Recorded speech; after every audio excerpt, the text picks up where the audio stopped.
I need reassurance that me and my husband need to divorce. I need reassurance that this is the right decision. Me and my husband were engaged for several years, married just a few months ago. We were living together for several years and sharing all financial responsibilities during this time. He is my best friend and I always felt comfortable and happy with him. We are polar opposites in nearly every way.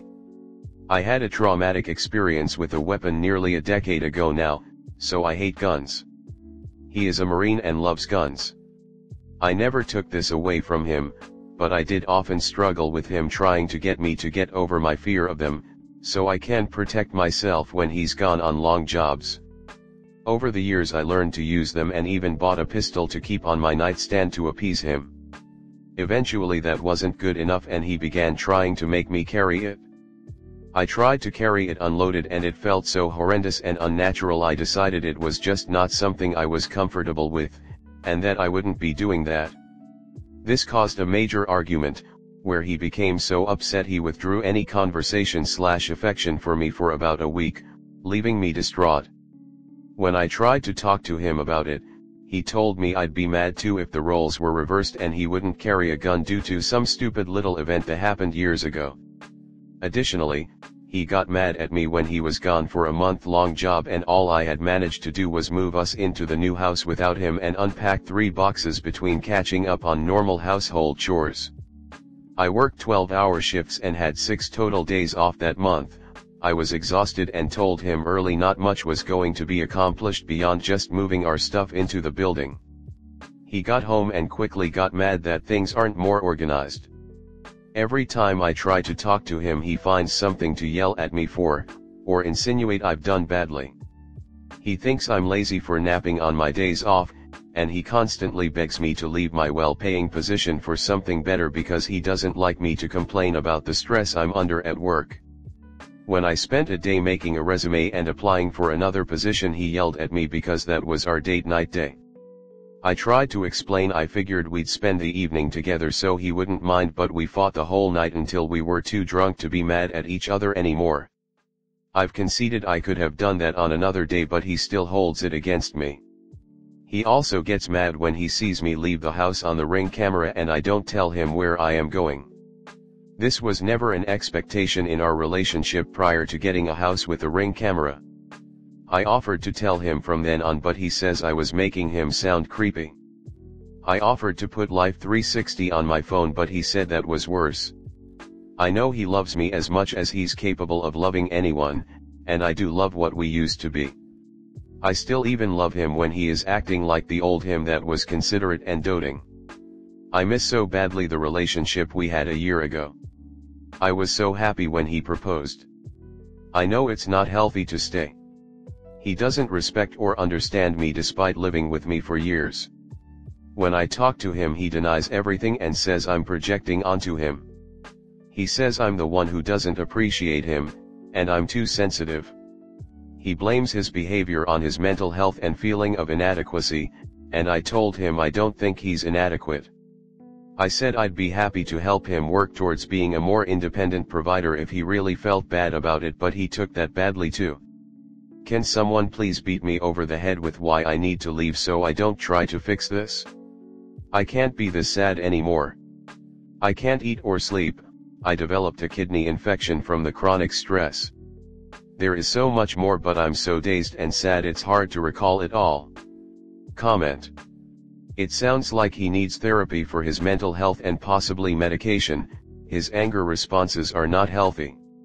You should not be so stressed out in a relationship that you are developing kidney infections. You should not set yourself on fire to keep someone else warm. You need to take care of yourself first and foremost. Also, you can't fix another person. He needs to fix himself, and he has to be willing to admit first that he has issues he needs to fix and be willing to put the work in. It doesn't sound like he is there yet. If you need permission to leave, I am telling you to leave. You need to make sure you are safe, healthy, and sane before you can work on a relationship. Your home should be your refuge, your safe place to land. Your partner should be working on his individual issues before working on a relationship. You should likely get counseling as well. He's got you trapped, or so he thinks, and now his true colors are showing. It will probably get worse if you were to ever get pregnant/have a baby. He no longer respects you. He probably never did but hid it well. This is who he is. I wouldn't stay if it were me. Start with therapy for yourself, don't do couples counseling with abusers, to help you sort this out and so you can feel good about whatever decision you make. You deserve a partner who does not yell at you, period. I am prior military, I have a host of issues from this, and I have never once yelled at my beautiful wife even when I have been at my lowest. Why? Because she is a wonderful person and does not deserve to be yelled at because I have my own issues.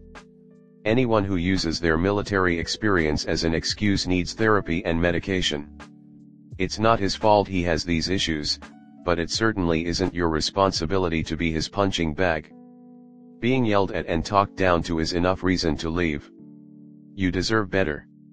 It really sounds like you are fundamentally different people. The fact that B believes you must be willing to carry a loaded gun with you at all times to defend yourself when you feel uncomfortable doing so is a deal breaker.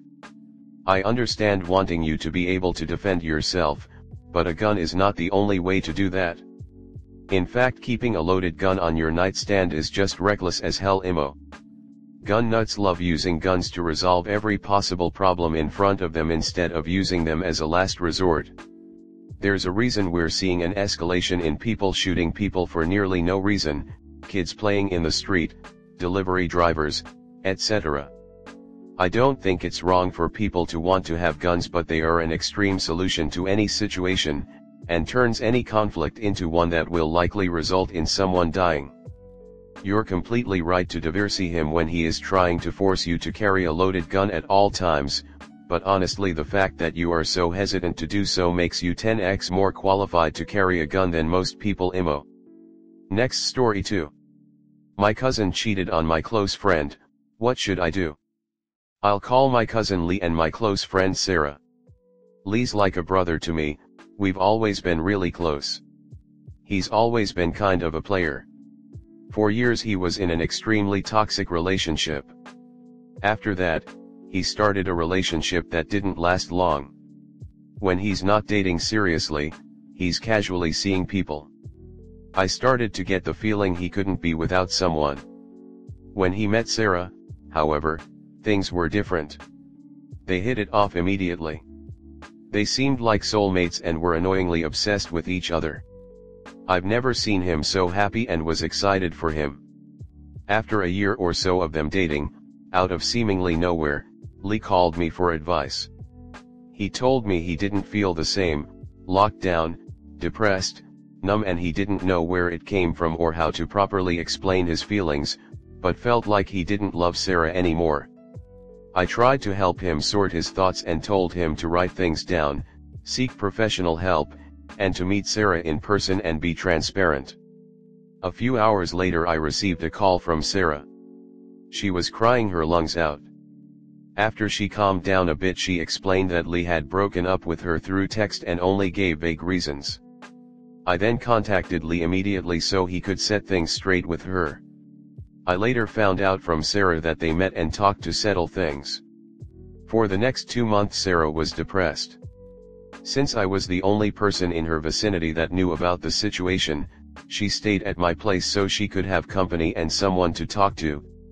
I was glad to help her get through it since I had gone through a rough breakup not too long ago. Throughout this time we became close friends. I would give her advice and support her when she needed to be heard, and she in turn helped me get through taking care of my dying dog, by taking care of him while I took my college classes. Needless to say, I advised her not to get back together cause that wasn't going to be good for any of them. After those 2 months Sarah told me they had a talk, where they decided to get back together but take it slow. She confessed they fucked after the talk, so I wasn't sure what take it slow actually meant. I decided to not get involved anymore since both dumbasses went against my advice. Lee had a scheduled trip to another country some days after they talked. When he came back he told me that he hooked up with a girl he met at a bar during his trip. My mind went blank for a moment and I asked whether Sarah and him were back together or not. He answered that they were not back together officially, that they were taking it slow. I assumed that meant they were being flexible and could meet other people. I really didn't want to give it any more thought. A few weeks later Sarah and I met at the beach to catch up, and she lets me know "K, everything's going great with Lee." I carefully ask if they're seeing other people. She responds that they aren't, that they're taking it slow but it's exclusive. I didn't say a word cause I really didn't want to get involved. My mind was already exhausted from my own issues. 6 months later, last week, she calls me crying again telling me that Lee's not the same, doesn't give the same effort and is always defensive when she brings up their issues, that he follows a lot of girls on Instagram and likes their bikini pictures, and that he's sneaky with his phone and isn't affectionate. All the red flags you could think of. She specified that he slowly became like this ever since his trip. Then she asked if I knew if he was ever unfaithful to her and I blatantly answered no. I told her that she deserves better, that she's obviously not happy and that she should end the relationship. Before ending the conversation, she told me never speak of this to anyone, and here I am. Comment. Whatever you do, you're going to lose one of them when this all comes out in the wash. You want to lose the friendship with the person that's been like a brother, or do you want to lose the connection with your cousin? Because one of them is going to expect you to stay loyal and cover, one of them will have expected you to say something to them because you're family and it was the right thing to do. ETA, thought I read family. Either way, my stance remains. Both will expect you to be loyal, you will lose one. Which is more, truly, important to you? The one that shits on your friends or the one that's simply been a friend? This reminds me of my brother that is much younger than I am. We'd have words, oh yes we would. I love him too much to let him become that person, even if it costs me our relationship. We might not speak, but he'd think about what I said in the future and that would be worth it to me. This is big, not just a small miscommunication. He's hurting her with absolutely no regard. You're the only one who can decide if it's worth it to confront him. There was a 2-week period in between Lee saying they were not exclusive and Sarah saying they were, and during that time Lee revealed being with someone else. You do not mention after hearing Sarah's version they were exclusive, circling back around to confirm with Lee that was true, so in one sense you were very pointedly honest with your assessment, when asked by Sarah, that Lee had not cheated on the trip. You took the stance of staying out of things once, and you have advised her most recently that she deserves better. Sarah is the only one who can reclaim her self-worth. If she chooses to stay with someone, despite all of these red flags, when she is unhappy more than happy, and when her closest confidant and Lee's relative is telling her she deserves better, then it really is Sarah's problem alone. I think I would reiterate to her that she is unhappy and that it appears on the surface that Lee is displaying very questionable behavior. If you confront Lee and tell him to break up with her, and later that comes to light, or you get involved in any other way, then you run the risk of sounding like you were always standing backstage as a puppeteer, and your friend will feel betrayed not only by Lee, but by you, too.